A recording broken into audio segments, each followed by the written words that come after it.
ಅಲ್ಲ ಕನ್ಸೂರಿ ಒಂಚೂರು ಗೊತ್ತಾಯ್ತಿಲ್ವಾ? ಹೇಳುವಿಲ್ಲ ಕೇಳುವಿಲ್ಲ. ನಂದಿನಿನ ರುಕ್ಮಿಣಿನಾರು ಬಿಟ್ಬಿಟ್ಟು ಬಂದಿದ್ಯಲ್ಲ, ಹೋಗ್ಲಿ ನೀನು ಇಲ್ಲ. ಈಗ ಗೊತ್ತಿಲ್ದಿರೋ ಜಾಗ ಗುರಿಗಿಲ್ದಿರೋ ಜಾಗ ಹಂಗೆ ಬಿಟ್ಬಿಟ್ಟು ಬಂದಿದ್ದೀರ. ನಿಂಗೆ ಒಂಚೂರು ಗೊತ್ತಾಯ್ತಿಲ್ವಾ? ರುಕ್ಮಿಣಿ ಅಂತೂ ಹೋಗಿಲ್ಲ ಜಾಗಕ್ಕೆ. ನಂದಿನಿ ರುಕ್ಮಿಣಿನೂ ಈಗ ಅವ್ರೇನು ಅಷ್ಟು ಕಷ್ಟಯೇ, ಏನು ಹೊಂದಾಣಿಕೆ ಏನಿಲ್ಲ. ನೀನು ನೋಡ್ರಿ ಇಬ್ರು ಒಂದು ಬಿಟ್ಬಿಟ್ಟು ಬಂದಿದ್ಯಲ್ಲ, ನೀನು ಇಲ್ಲ ನಾವು ಇಲ್ಲ. ಗೊತ್ತಾಯ್ತಿಲ್ವಾ ನಿಮಗೆ? ಇಲ್ಲ ಬಿಡಿ ಅಮ್ಮ, ನೀವೇ ತಲೆ ಕೆಡ್ಸ್ಕೊಂತೀರಾ? ಏನೂ ಆಗೋದಿಲ್ಲ ಬಿಡಿ. ಅವರೇ ನಿಮ್ಗೆ ಹೇಳಿದ್ದು ಅವರಿಬ್ರು ಚೆನ್ನಾಗಿಲ್ಲ ಅಂತ. ಚೆನ್ನಾಗಿದ್ದಾರೆ. ಸರಿ, ನಿನ್ಗೆ ಗೊತ್ತಾಯ್ತಿಲ್ಲ ಕತೆ. ಇಲ್ಲಿವರೆಗೂ ನೀನಿದ್ರುವೆ ಏನು ತಿಳ್ಕೊಂಡಿಲ್ಲ. ಸರಿ ಯಾಕೆ ಬಿಟ್ಬಿಟ್ಟು ಬಂದಿದ್ದೀನಿ ನೀನು? ಅಮ್ಮ ತುಂಬ ಫೋರ್ಸ್ ಮಾಡಿದ್ರು, ಇರಿಸ್ಬಿಟ್ಟೋಗಿ ಅಂತ. ನನ್ನ ಉಳ್ಕೊಳಕ್ಕೆ ಹೇಳ್ತಾ ಇದ್ರು. ನಾಳೆ ಫ್ಯಾಕ್ಟ್ರಿಗೆ ಬೇರೆ ಹೋಗ್ಬೇಕಿತ್ತಲ್ಲ, ಅದಕ್ಕೋಸ್ಕರ ನಾನು ಬಂದ್ಬಿಟ್ಟೆ. ಅವ್ರನ್ನ ಇರಿಸ್ಬಿಟ್ಟು ಮತ್ತೆ ನಾಳೆ ಸಂಜೆ ಹೋಗಬೇಕು. ಏನೋ ನಾನು 3 ದಿನ ಆದಮೇಲೆ ಇದ್ದಿದ್ದು ಅಂತ ಬೀಗ್ಬಿಟ್ಟ. ಅವ್ರು ಕಳಿಸೋಕ್ಕೆ ಹೋಗ್ತಾ ಇರಲಿಲ್ಲ. ತುಂಬ ಫೋರ್ಸ್ ಮಾಡ್ತಿದ್ರು. ಆಮೇಲೆ ಬೇಜಾರು ಮಾಡ್ಕೊಬಿಡ್ತಾರೆ ಅಂದ್ಬಿಟ್ಟು ಹೋದೆ. ಹೆಂಗಿದ್ರು ಬೇರೆಯವ್ರು ಏನಲ್ವಲ್ಲಮ್ಮ. ನಂದಿನಿ ಅವ್ರ ಅಣ್ಣನ, ನಂದಿನಿ ಅವ್ರ ಅತ್ತಿಗೆ ಮನೆ ಅಲ್ವಾ ಬಿಡಿ. ಸಂಬಂಧ ನೆಂಟ್ರೆ ಆಗಬೇಕಲ್ಲ. ನಂದಿನಿನೂ ರುಕ್ಮಿಣಿ ನಂಗೆ ಅಂದರು ಅತ್ತೆಗೆ ಹೇಳಿಲ್ಲ ಅಂತ. ನಾನು ಹೇಳ್ಕೊತೀನಿ ಅಮ್ಮನಿಗೆ ಅಂದ್ಬಿಟ್ಟು ಬಂದೆ ಅಮ್ಮ. ಹೇಳ್ಕತ್ತಿದ್ದು ಚೆನ್ನಾಗಿ. ಅಲ್ಲ ಅತ್ತೆ ಎಲ್ಲ ಅದೇ, ಆಮೇಲೆ ಮಾವ ಅತ್ತೆ ಮಾವ ಎಲ್ಲ ಅವ್ರು ಏನು ಅನ್ಕೊಳಕಿಲ್ಲ? ಹಿಂಗೆ ಸುತ್ತಾರೇನು ಅನ್ಕೊಳಕಿಲ್ವಾ? ಅಜ್ಜಿ ತಾತನಿಗೆ ನಾನು ಹೇಳ್ತೀನಿ ಬಿಡಿ. ಅಜ್ಜಿ ತಾತನ ತುಂಬ ದಿನ ಇಲ್ಲೇ ಇರ್ತಾರಲ್ಲ, ಅಜ್ಜಿ ತಾತನಿಗೆ ಹೇಳ್ತೀನಿ. ಅವ್ರು ತುಂಬ ಫೋರ್ಸ್ ಮಾಡ್ತಿದ್ರು. ಅವಾಗಲೆಲ್ಲ ಫೋನ್ ಮಾಡಿ ಬನ್ನಿ ಅಂತ ಹೇಳ್ತಾ ಇದ್ರು. ನಿಮ್ಮನ್ನೂ ಕರ್ಕೊಬರಕ್ಕೆ ಹೇಳಿದ್ದಾರೆ ಬೀಗ್ರೂಟಕ್ಕೆ. ನಾವಿಲ್ಲಿ ಬರೋಕ್ಕಾಗದು, ನಾವು ಬರೋಕ್ಕಾಗಿಲ್ಲ ಕತೆ. ಅತ್ತೆ ಮಾವ ಎಲ್ಲ ಅವ್ರು ಬಿಟ್ಬಿಟ್ಟು ಬಂದ್ರೆ ಅವ್ರು ಬೇಜಾರು ಮಾಡ್ಕೊತಾರೆ. ಅವ್ರೇನಿತ್ತಾಗ ಬರಂಗೆ ಐತಿಲ್ಲ. ನಾವೇನೋ ಅಷ್ಟು ಹಿಂಸೆ ಮಾಡಿದ್ದಕ್ಕೆ ಬಾ ಅಂತ ಇಲ್ಲೇ ಉಳ್ಕೊಂಡೈತೆ. ಮಾವ ಹೇಳ್ಬಿಟ್ಟಿದ್ಕೆ ಅತ್ತೆನೂ ಇಲ್ಲೇ ಅದೇ. ನೀನು ನೋಡಿದ್ರೆ ಅವ್ರನ್ನೆಲ್ಲ ಕಳಿಸಿದ್ದಿ, ಬೇಜಾರು ಮಾಡ್ಕೊಳಕಿಲ್ವಾ? ಅವ್ರೇ ಅನ್ಕೊಂಡು ಬಂದವ್ರೆ. ಅಲ್ಲ ಇನ್ಯಾರಿದ್ದರು ಮನೇಲಿ? ಏನೋ ಅವ್ರ ಜೊತೆಗೆ ಹೆಂಗೋ ಮಾತು ಕಿತ್ತಾಡ್ಕೊಂಡು ಕತೆ ಆಡ್ಕೊಂಡು ಹೆಂಗೋ ಇರ್ತಿತ್ತು. ಏನೋ ನಂದಿನಿ ರುಕ್ಮಿಣಿಯವ್ರ ಜೊತೆ ಮಾತಾಡ್ಕೊಂಡು ಹೆಂಗೋ ಕಾಲ ಕಳ್ಕೊಳ್ಳೋರು ಮಾವನ ಅತ್ತೆನೂ. ಅವ್ರಿಗೂ ಇಲ್ಲಿ ಬರೋಕ್ಕೆ ಇಷ್ಟನೇ ಇಲ್ಲ. ಆದ್ರೂ ಹೆಂಗೋ ಬಂದವ್ರೆ. ನೀನು ನೋಡಿ ಅವ್ರನ್ನ ಅಲ್ಲೇ ಸುಟ್ಟು ಬಂದಿದ್ಯಲ್ಲ, ಸರಿ ಏನು ಬೇಜಾರು ಮಾಡ್ಕೊಂಡಿಲ್ವ ಅವರು? ಇಲ್ಲಮ್ಮ, ಇಬ್ರಿಗೂ ತುಂಬ ಇಷ್ಟ ಆಯಿತು. ಇರೋದಕ್ಕೆ ಅಲ್ಲಿಗೆ ಇಷ್ಟ ಆಗಿದೆ. ಇಲ್ಲಾಂದರೆ ಅವ್ರು ಉಳ್ಕೋತಾ ಇರಲಿಲ್ಲ. ರುಕ್ಮಿಣಿನೂ ಅಷ್ಟೇ. ಆದ್ರೂ ರುಕ್ಮಿಣಿ ಅವ್ರ ಅಮ್ಮನ ಮನೆಗೆ ಹೋಗಿಲ್ವಲ್ಲಮ್ಮ, ಅದಕ್ಕೋಸ್ಕರ ಅವ್ರು ಚೆನ್ನಾಗಿ ನೋಡ್ಕೊತಾರೆ. ನೋಡ್ಕೊಳ್ಳೋದ್ ಬಗ್ಗೆ ಒಂದು ಮಾತಿಲ್ಲ ಅಮ್ಮ. ತುಂಬ ಚೆನ್ನಾಗಿದೆ, ತುಂಬ ಚೆನ್ನಾಗಿ ನೋಡ್ಕೊತಾರೆ. ಸೇಮ್ ನೀವು ಹೆಂಗೆ ನೋಡ್ಕೊತೀರಮ್ಮ ಹಂಗೆ ನೋಡ್ಕೊತಾರೆ. ಅಮ್ಮ ಪಾರ್ವತಿ ಅವ್ರು ಇದ್ದಾರಲ್ಲ, ಅವ್ರ ಅಮ್ಮ ಅಂತೂ ತುಂಬ ಚೆನ್ನಾಗಿ ನೋಡ್ಕೊತಾರೆ. ನಾನೇ ಒಂದು ವಾರ ಇದ್ನಲ್ಲಮ್ಮ, ಇದು ನೀರೆಲ್ಲ ತುಂಬ್ಕೊಬಿಟ್ಟು ಅವಾಗ ತುಂಬ ಚೆನ್ನಾಗಿ ನೋಡ್ಕೊಂಡ್ರು. ಅದಕ್ಕೋಸ್ಕರನೇ ಬಿಟ್ಬಿಟ್ಟು ಬಂದಿದ್ದು. ರುಕ್ಮಿಣಿ ಅವ್ರಿಗೂ ಬೇಜಾರಾಗುತ್ತೆ. ಅದು ಅದೇ ಅವ್ರ ಅಮ್ಮನ ಮನೆಗೆ ಹೋಗಿಲ್ಲ. ನಂದಿನಿ ಅವ್ರಿಗೂ ಅವರೆಲ್ಲ ಚೆನ್ನಾಗಿ ನೋಡ್ಕೊಂಡಾಗ ಅವ್ರಿಗೊಂದು ಸ್ವಲ್ಪ ಒಂಥರ ಪಾಸಿಟಿವ್ ಆಗಿರ್ತಾರೆ ಅಂತ ಅದು ಬಿಟ್ಬಿಟ್ಟು ಬಂದಿದ್ದೀನಿ. ಎಲ್ಲ ತುಂಬ ಚೆನ್ನಾಗಿದ್ದಾರೆ, ಮನೆ ತುಂಬ ಜನ ಇದ್ದಾರೆ, ಏನೂ ಪ್ರಾಬ್ಲಮ್ ಇಲ್ಲ, ಏನು ಒಬ್ಬೊಬ್ಬರೇ ಇರೋದಿಲ್ಲ. ಆಮೇಲೆ ಪಾರ್ವತಿ ಅವ್ರನ್ನು ತುಂಬ ಹಿಂಸೆ ಮಾಡ್ತಾ ಇದ್ರು ಹಿರಿಯರೇ ಅಂತ. ನಿಮ್ಮನ್ನು ಕರ್ಕೊಬರಕ್ಕೆ ಹೇಳಿದ್ರು, ಅದಕ್ಕೂ ಬೈತಾ ಇದ್ರು ಲೇಟಾಗಿ ಬಂದಿದ್ದೀರಾ ಅಂತ. ಮದುವೆನೂ ಲೇಟಾಗಿ ಆಗೋಯ್ತಮ್ಮ. ಎಲ್ಲ ಮುಗ್ದೋಗಿ ಮನೆಗೆ ಹೊರಡ್ತಾ ಇದ್ರು. ಆ ಟೈಮಲ್ಲಿ ಹೋದ್ವಿ. ಓ ಸರಿ ಕತ್ಬಿಡೋದಾಗಿ. ನನಗಂತೂ ಹುಚ್ಕೋಪ ಬಂದಿತ್ತು. ಅದೇ ಬತ್ತೀನಿ ಅಂದ್ಬಿಟ್ಟು ರೆಡಿ ಆಗ್ಬಿಟ್ಟು ಬತ್ತೀನಿ ಅಂತ ಹೋದೆ. ಕಾರ್ ಹಿಡಿದ್ಬಿಟ್ಟು ಏಳ್ನೂ ಇಲ್ಲ ಕೇಳ್ನೂ ಇಲ್ಲ. ನನಗಂತೂ ಹುಸಿ ಕೋಪ ಬಂದಿತ್ತಾ, ಹಾಗೆ ಹಾಕ ತಟ್ಟುಬಿಡೋಣ ನಂಗಾಗಿತ್ತು. ಏನೋ ಇದ್ದುಟ್ಟು ಬರಲಿ, ಇನ್ನೇನು ಮಾಡೋಕ್ಕಾಗಿಲ್ಲ. ರುಕ್ಮಿಣಿನೂ ಎತ್ತಾಗ ಹೋಗಿಲ್ಲ, ನಂದೇನು ಗೋಸಿಯ ಆಚೆ ಗೀಚೆ ಇದ್ದಂಗೆ ಆಯ್ತದೆ. ಸರಿ ಬಿಡು, ಹೋಗಿದ್ದು ಬರಲಿ, ಇನ್ನೇನು ಮಾಡೋಕ್ಕಾಗದು. ತಾತ ಅಜ್ಜಿ ಕೇಳಿದ್ರು ಏನು ಹೇಳೋದು? ಅವ್ರು ನಾನು ಏನಾದರೂ ಹೇಳ್ಕೊತೀನಿ ಬಿಡಿ ಅಮ್ಮ.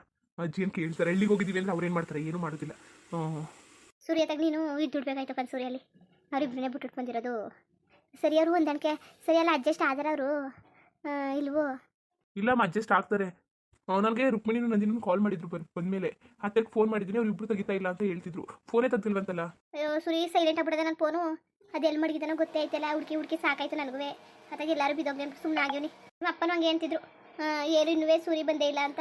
ಇಷ್ಟೊತ್ತಾಗೋಯ್ತಲ್ಲ ಸೂರಿ. ದೂರ ಅಲ್ವಮ್ಮ, ಆಮೇಲೆ ಹಳ್ಳಿಯಿಂದ ಬರಬೇಕು. ರೋಡು ಸ್ವಲ್ಪ ದೂರ ತನಕ ಚೆನ್ನಾಗಿಲ್ಲ, ಅದಕ್ಕೆ ನಿಧಾನವಾಗಿ ಬರೋ ತನಕ ಟೈಮ್ ಆಗೋಯ್ತು. ಸರಿ ಬಾ, ಊಟ ಮಾಡು ಬಾ. ಊಟ ಏನು ಬೇಡಮ್ಮ, ಊಟ ಅಲ್ಲೇ ತಿಂದಿದ್ದಲ್ಲ ಮದುವೆ ಮನೇಲಿ, ಇನ್ನೂ ಹಾಗೆ ಇದೆ. ಅಲ್ಲ ಮದುವೆ ಎಲ್ಲ ಮುಗ್ದೋಯ್ತು ಅಂದ್ರೆ ಊಟ ಎಲ್ಲ ಇತ್ತಾ? ಹ್ಞೂ ಅಮ್ಮ, ಇನ್ನೂ ಊಟ ಎಲ್ಲ ಇತ್ತು, ತುಂಬ ಚೆನ್ನಾಗಿತ್ತು. ಊಟ ಎಲ್ಲ ಸಖತ್ತಾಗಿ ಮಾಡಿಸಿದ್ರು. ಸಾಂಬಾರು ಅಂತೂ ತುಂಬ ಚೆನ್ನಾಗಿತ್ತು. ಹೆಂಗಿರೋದು ಹುಡುಗಿ ಹುಡುಗ ಜೋಡಿ ಚೆನ್ನಾಗಿತ್ತದ? ಹ್ಞೂ ಅಮ್ಮ, ಜೋಡಿ ಮಾತ್ರ ಸಖತ್ತಾಗಿದೆ. ಹುಡುಗಿಗೂ ಹೇಳಿದ್ ಮಾಡಿಸಿದ ಜೋಡಿ ತುಂಬ ಚೆನ್ನಾಗಿದೆ. ಐಟಲ್ಲಾಗಲಿ, ಆಮೇಲೆ ನೋಡೋಕ್ಕೂ ಚೆನ್ನಾಗಿದ್ದಾರೆ. ಹುಡುಗನೂ ಚೆನ್ನಾಗಿದ್ದಾರೆ. ಕೆಲಸ ಏನು ಮಾಡೋದು? ಕೆಲಸ ಹೊಲದಲ್ಲೇ ಕೆಲಸ ಮಾಡೋದು ಅಮ್ಮ.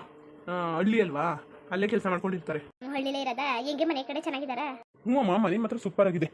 ಓದ್ಸಲ ಹೋಗಿದ್ನಲ್ಲ, ನಾನು ಅಷ್ಟು ಅಬ್ಸರ್ವ್ ಮಾಡಿ ನೋಡಲಿಲ್ಲ ಇದೇ ಮನೆ ಅಂತ. ಇವಾಗ ಅಬ್ಸರ್ವ್ ಮಾಡಿ ನೋಡಿದ್ನಲ್ಲ, ಅದೇ ಮದುವೆ ಮನೆಗಲ್ವ ಹೋಗಿದ್ದು.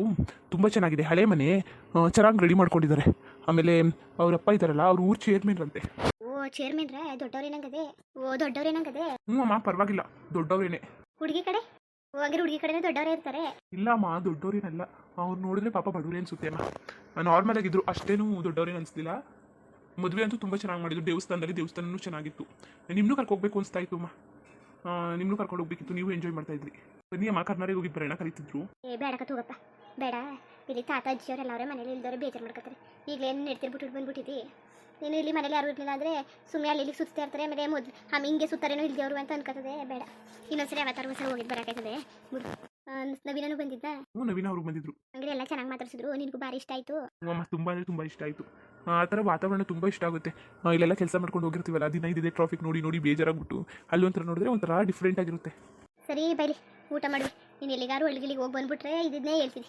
ಯಾಕೆ ನಾವು ಹಳ್ಳಿಯವರೇ ಅಲ್ವಾ ನನಗೆ ಇದೆಲ್ಲವ ಮಾಮೂಲಿ ಕತೆ. ಅಮ್ಮ ನಮ್ಗೊಂದು ಅದ್ಮಾನ ಕಣಮ್ಮ. ಅಲ್ಲ ನೀವು ಹಳ್ಳಿಲಿದ್ರಿ, ಸಿಟಿಗೆ ಹೆಂಗೆ ಅಡ್ಜಸ್ಟ್ ಆದ್ರಿ? ಸಿಟಿ ಫುಲ್ ಹೊಂದಾಣಿಕೆ ಮಾಡ್ಕೊಂಡು ಈಗ ಹಳ್ಳಿಗೆ ಹೋದ್ರೆ ಹೆಂಗೆ ಅಡ್ಜಸ್ಟ್ ಆಗ್ತೀರಮ್ಮ? ಬೇರೆಯವರು ಆಗೋದಿಲ್ಲ ಮುಟ್ಟೋದಿಲ್ಲ ಅಂತಾರೆ, ನೀವು ಹೆಂಗೆ ಅಡ್ಜಸ್ಟ್ ಆದ್ರಿ? ಇನ್ನೇನು ಮಾಡೋಕ್ಕದ್ದು ಸುರಿ, ಹಳ್ಳಿಲಿ ಹುಟ್ಟವಳು, ಹಳ್ಳಿ ಬೆಳೆದವಳು, ಹಳ್ಳಿ ಮಗಳು ನಾನು. ಏನು ಸಿಟಿಗೆ ಹೊಂದಾಣಿಕೆ ಮಾಡ್ಕೊ ಹೋದೆ, ಅನಿವಾರ್ಯ. ಇನ್ನೇನು ಮಾಡೋಕ್ಕದ್ದು, ಜೀವನ ಸಾಗಿಸ್ಬೇಕಲ್ಲ. ಈಗ ಹಳ್ಳಿ ಹಂಗೇನೋ ಅನ್ಸಕ್ಕಿಲ್ಲ ತಗೋ. ಹಳ್ಳಿಲಿ ಹುಟ್ಟಿ ಬೆಳೆದವ್ರಿಗೆ ಸಿಟಿಯನ್ನು ಹೊಂದಾಣಿಕೆ ಮಾಡ್ಕೊಳ್ಳೋ ಕಷ್ಟ ಏನೂ ಐಕಿಲ್ಲ. ಆದರೂ ಬಿಡಿಯಮ್ಮ, ನೀವಂತೂ ತುಂಬ ಗ್ರೇಟ್. ಯಾಕಂಗೆ ಅನ್ಕಂಡು ಆದರೂ ನಿಮ್ಮನ್ನ ಅಜ್ಜಿ ತುಂಬ ಚೆನ್ನಾಗಿ ನೋಡ್ಕೊತಿದ್ರು ಅನ್ಸುತ್ತೆ ಅಲ್ವಾ? ಚೆನ್ನಾಗಿ ನೋಡ್ಕೊಂಡ್ರು. ಸುಮ್ಮನೆ ಯಾಕಂಗೆ ಅನ್ಬೇಕು, ಹೊಸಿಯ ಜೋರಾಗಿ ಮಾತಾಡೋರು. ಅತ್ತೆ ಅದು ಬಿಟ್ಬಿಟ್ರೆ ಭಾರಿ ಚೆನ್ನಾಗಿ ನೋಡ್ಕೊಳ್ಳೋರು. ಅದೇ ನಿಮ್ಮ ದೊಡ್ಡಪ್ಪ ನಡ್ತಿ ಅವರು ಒಂಥರ ಸರಿ ಇಲ್ಲ ಅವರು. ಅದಕ್ಕೆ ಅತ್ತೆ ಜೊತೆ ನಮ್ಮ ಜೊತೆಗೆ ಇರ್ತಿತ್ತು ಜಾಸ್ತಿ, ಅವ್ರ ಜೊತೆ ಹೊಂದಾಣಿಕೆ ಆಯ್ತಿರ್ಲಿಲ್ವಲ್ಲ. ಇನ್ನೇನು ಮಾಡೋಕ್ಕದ್ದು, ಹಿರಿ ಸೊಸೆ ಅವ್ರೂ ಕಷ್ಟ ಸುಖ ಅರ್ಥ ಮಾಡ್ಕೊತಿದ್ದಿಲ್ಲ, ಅತ್ತೆಯವ್ರನ್ನ ನೋಡ್ಕೊತಿದ್ದಿಲ್ಲ. ಇನ್ನೇನು ಮಾಡೋಕ್ಕದ್ದು, ಅತ್ತೆಯವರು ಒಂದು ಮಾತು ಬೋಯ್ತಾರೆ, ಆಡ್ತಾರೆ. ಹಿರಿಯವರು ಸೋರ್ಸ್ಕೊಂಡು ಹೆಂಗೋ ಮಾಡ್ಕೊಂಡು ಹೋದೆ. ಪಾಪ ಕಷ್ಟ ಸುಖಕ್ಕೆಲ್ಲ ಆದರು. ಮೊದಲು ನಾವು ಹಿಂಗಿದ್ದಿಲ್ಲ ಕನ್ಸುರಿ, ನೀನು ಹುಟ್ಟಕ್ಕಿಂತ ಮುಂಚೆಲ್ಲ ನಾವು ಹಿಂಗಿದ್ವಾ ಭಾರಿಯ ಬಡವರಾಗ್ಬಿಟ್ಟಿದ್ದೋ. ಕಷ್ಟ ಜೀವನ ಮಾಡೋಕ್ಕೆ ಏನೋ ನಿಮ್ಮಪ್ಪ ಕಷ್ಟಪಟ್ಟು ಸಂಪಾದನೆ ಮಾಡಿದ್ಕೆ ಈಗ ನಿಮ್ಮದಕ್ಕೆ ಆರಾಮಾಗಿ ಕೂತ್ಕೊಂಡು ಉಣ್ತವ್ರೆ. ಅದಕ್ಕೆ ಆಗಲಿಂದ ಕಷ್ಟಪಟ್ಟವ್ರೆ, ಈಗ ನಾವು ಇಸ್ಬೇಡ್ದಲ್ಲ ಅಂದ್ಬಿಟ್ಟು ನಿಮ್ಮಪ್ಪ ಹೆಂಗೆ ಹೇಳ್ತಾರೆ ಹೆಂಗಿರೋದು. ಹಳ್ಳಿಗೆ ಹೋಗೋದಂದ್ರೆ ಹಳ್ಳಿಗೆ, ಸಿಟಿಗೆ ಇರೋದಂದ್ರೆ ಸಿಟಿಗೆ. ನಾವು ಇಷ್ಟನೇ ಅಲ್ವಾ. ನಾನು ಈ ಮಟ್ಟಕ್ಕೆ ಬಂದಿದ್ದೀವಿ ಅಂದರೆ ನಿಮ್ಮಪ್ಪನೇ ಕಣಪ್ಪ ಕಾರಣ. ಅಮ್ಮ ಅಪ್ಪ ತುಂಬ ಕಷ್ಟಪಟ್ಟಿದ್ದಾರೆ, ನಾನು ನೋಡ್ತಾ ಇದ್ದೀನಲ್ಲ. ನನಗೆ ಬುದ್ಧಿ ಬಂದಾಗಲಿಂದ ಅಪ್ಪ ಅಂತೂ ಒಂದಿನೂ ಕೂತ್ಕೊಂಡಿಲ್ಲ. ಏನೋ ಇವಾಗ ಹುಷಾರಿರ್ಲಿಲ್ವಲ್ಲ, ಆವಾಗಲಿಂದ ಅವ್ರು ಸ್ವಲ್ಪ ರಿಸ್ಟ್ ಮಾಡ್ತಿದ್ದಾರೆ. ಅದು ಬಿಟ್ಟರೆ ಇನ್ನು ಅವಾಗಲಿಂದ ಅವ್ರು ಕಷ್ಟಪಟ್ಟಿರೋದು ಬರೀ ಕಷ್ಟನೇ ಆಯಿತು. ಅದಕ್ಕೆ ನಾನು ಆರಾಮಾಗಿರಲಿ ಅಪ್ಪನು ಅಂತ ಆ ಥರ ಇರೋದು. ಅಪ್ಪ ಆವಾಗಲಿಂದ ಕಷ್ಟಪಟ್ಟು ದುಡ್ದಿರೋದಕ್ಕೆ ಅಲ್ವಾ ನಾನು ಇವಾಗ ಆರಾಮಾಗಿ ಖರ್ಚು ಮಾಡ್ತಾ ಇರೋದು.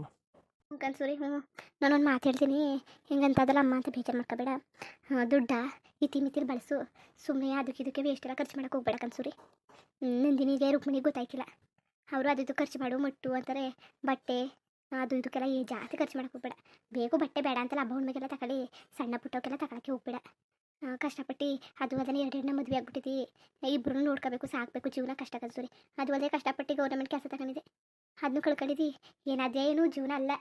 ನಿನಗೆ ಆಸೆ ಇತ್ತು ಗೌರ್ಮೆಂಟ್ ಕೆಲಸ ತಗೋಬೇಕು ಅಂತ ತಗೊಂಡಿದ್ದೆ, ಈಗ ಬೇಡ ಅಂತ ನೀನೇ ಬಿಟ್ಟಿದ್ದಿ. ಎಲ್ಲಿ ಬಿಟ್ಟಾಕೋದು ಬೇಡ. ಈಗ ದುಡ್ದಿರೋದ ಅಚ್ಚುಕಟ್ಟಾಗಿ ಮಡಿಕೋಸೂರಿ.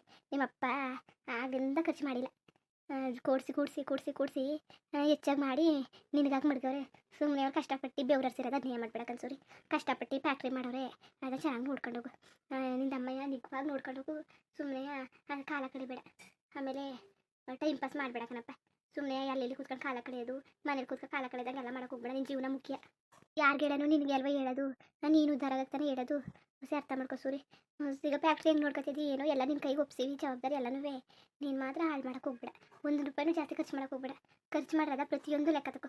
ನಿನಗೊಂದು ಮಾತು ಹೇಳ್ತೀನಿ, ಬಾಡಿಗೆ ದುಡ್ಡು ಬರ್ತದಲ್ಲ, ಅದನ್ನ ನೀನು ಮನೆ ಖರ್ಚಿಗೆ ಮಾಡ್ಕೊ. ನಮ್ಮ ಮನೇನು ಬಾಡಿಗೆ ಕಟ್ಟಂಗಿಲ್ವಲ್ಲ, ತಿನ್ನೋಕ್ಕೆ ಉಣ್ಣೋಕ್ಕೆ ಬಟ್ಟೆಗೆ ಬರಿಗೆ ಬಾಡಿಗೆ ದುಡ್ಡು ಮಾಡ್ಕೊ. ಇನ್ನಲ್ಲಿ ಬರೋದ ಅವ್ರು ಸಂಬಳ ಕೊಟ್ಬಿಟ್ಟು ಉಳಿಸಿರೋದ ಒಂದು ಸ್ವಲ್ಪ ಉಳಿಸ್ಕೊಂಡು ಹೋಗು. ಮುಂದಕ್ಕೆ ಜೀವನಕ್ಕೆ ಬೇಕು. ದುಡ್ಡು ಇಲ್ದೇ ಆಯ್ಕಿಲ್ಲ ಕಣಪ್ಪ. ನಿಮ್ಮ ಅಪ್ಪನಿಗೆ ಆಪರೇಷನ್ ಮಾಡೋಕ್ಕೆ ಎಷ್ಟು ಕಷ್ಟಪಟ್ಟೆ ನೀನು ಅಲ್ವಾ. ಹಂಗೆ ಅಲ್ವಾ ಜೀವನ ಭಾರಿ ಕಷ್ಟ ಆಗುತ್ತದೆ.